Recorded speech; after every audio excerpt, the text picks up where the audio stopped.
ஓம் முருகா, வெற்றிவேல் முருகா. வேலுண்டு வினையில்லை, மயிலுண்டு பயமில்லை. என் அன்பு செல்லமே, நீ நேசிக்கும் உறவு உன்னை பற்றி என்ன நினைக்கிறார் என்று நான் சொல்லட்டுமா? நீ நேசிக்கின்ற உறவை ஒரு நாளும் காயப்படுத்தாதே. அவர்களை இழிவாகவும் பேசாதே. அவர்கள் ஏதேனும் தவறு புரிந்தால் மன்னித்து ஏற்றுக்கொள் தங்கமே. தவறு ஏதும் செய்யாமல் இவ்வுலகில் யாரும் இல்லை. அவ்வாறு உன்னால் மன்னிக்க முடியவில்லை என்றால் நீ மௌனமாக விலகி வந்துவிடு, அல்லது மௌனமாகவே இருந்துவிடு.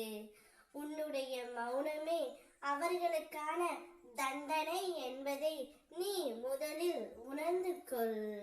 நீ நேசிக்கின்ற உறவு உன்னை பற்றி மிகவும் உயர்வாகத்தான் எண்ணுகின்றது. நீயாகவே உன்னுடைய தரத்தை குறைத்து கொள்ளாதே செல்லமே. உன்னை பற்றி உயர்வாக எண்ணினாலும் அதை உன்னிடம் ஒருபோதும் சொல்வது இல்லை. அவருக்கு அதிகமாக இப்பொழுது கோபம் கூட வருவதில்லை.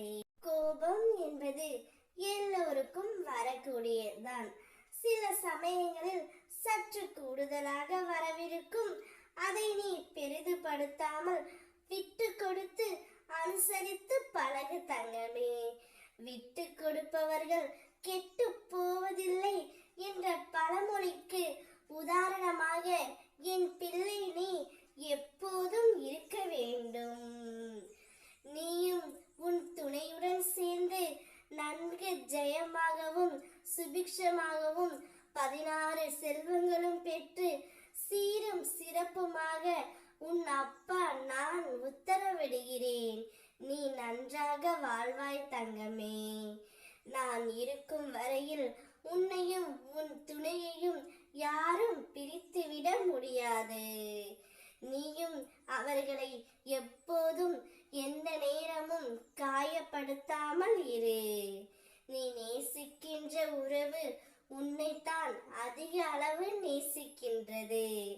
நீ எப்படி அவருடைய நினைப்பில் இருக்கின்றாயோ அவரும் உன்னைத்தான் நினைத்து கொண்டு இருக்கின்றார். அவரே கூடிய விரைவில் உன்னிடம் வந்து பேசுவார்.